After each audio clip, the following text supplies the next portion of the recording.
Dear Mr. President, ladies and gentlemen, I would like to start by extending a warm welcome to the distinguished participants of the conference and thanking Mr. Gilbert Hungbo, Director General of the International Labour Organization, for his report.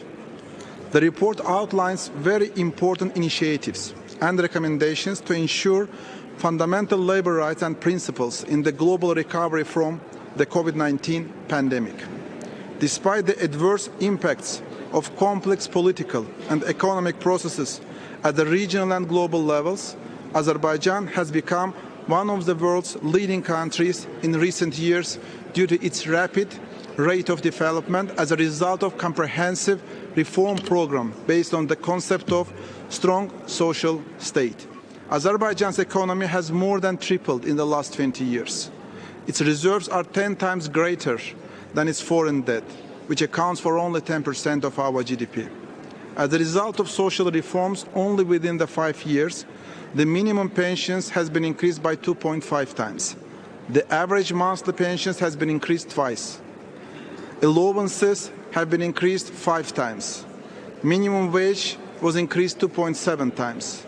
The median wage increased more than 2.1 times. A salary fund has been increased by 2.5 times across the country. I would like to point out that as a result of large digitalization program in the social sector, more than 100 social services, employment services, labor services have already undergone an electronic transformation. Those centers that provide social services from a single entry platform serve to deliver transparent and timely services, improving citizen-state relations via good governance and strengthening public attention to vulnerable groups.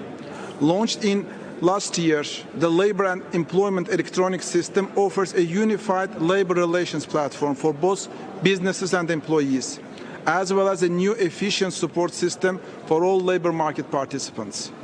The system was announced as a champion project at the ITU's World Summit on the Information Society Prizes in March this year.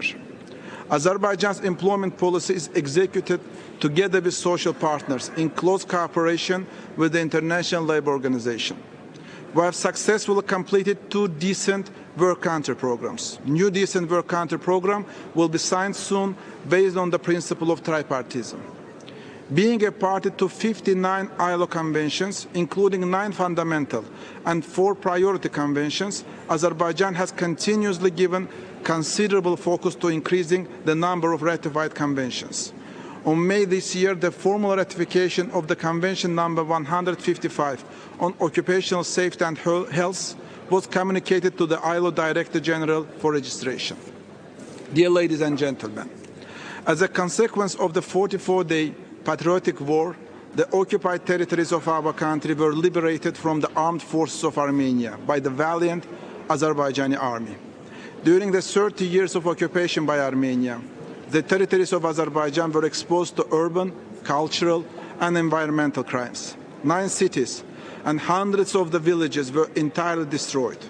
Since the end of the war, 302 Azerbaijanis have been hit by mines as a result of mine terrorism, and 57 of them have lost their lives.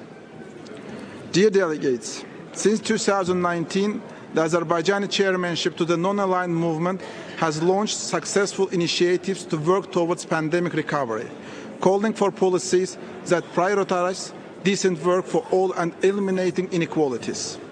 The developing countries of the movement are facing common challenges. There are serious problems of unemployment and underemployment due to recession after COVID-19 pandemic. All these circumstances lead to the disruption of social cohesion. The most vulnerable groups of society have been severely impacted by the recession. Among them are people with disabilities, migrant workers, and people living on the edge of poverty in the informal sector. It's of utmost importance to provide full access to the benefits of development of the vulnerable groups of population.